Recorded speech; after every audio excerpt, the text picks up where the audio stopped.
ઘણી મહિલાઓમાં normal delivery શક્ય હોવા છતાં અતિશય દુખાવાના ડરથી તેઓ સિઝેરિયન પસંદ કરે છે. પણ શું તમને ખબર છે કે પેઇનલેસ ડિલિવરી પણ શક્ય છે?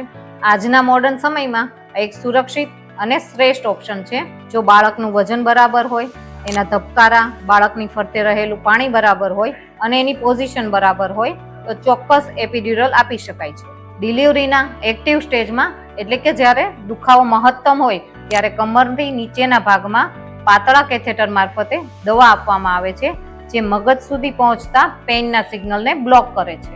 આ સમગ્ર પ્રોસેસમાં માતા સંપૂર્ણપણે સચેત રહે છે અને દુખાવામાં નોંધપાત્ર ઘટાડો થાય છે. એટલે કે તમે ગર્ભાશયના સંકોચનને અનુભવી શકો છો, તેથી બાળકને પુશ કરવામાં મદદ મળે છે અને નોર્મલ ડિલિવરી શક્ય છે. આનાથી બાળક પર કોઈ આડઅસર નથી થતી અને ઇન્જેક્શન મૂક્યા પછી કમરનો દુખાવો રહી જાય એવા પણ કોઈ પ્રોબ્લેમ નથી આવતા. દરેક કેસમાં એપિડ્યુરલ આપવું કે નહીં એનો નિર્ણય ડોક્ટર જ કરે છે. તેથી અતિશય દુખાવાના ડરથી સિઝેરિયનનો ડિસિઝન લેતા પહેલા ચોક્કસ માહિતી મેળવો અને ડિસાઇડ કરો.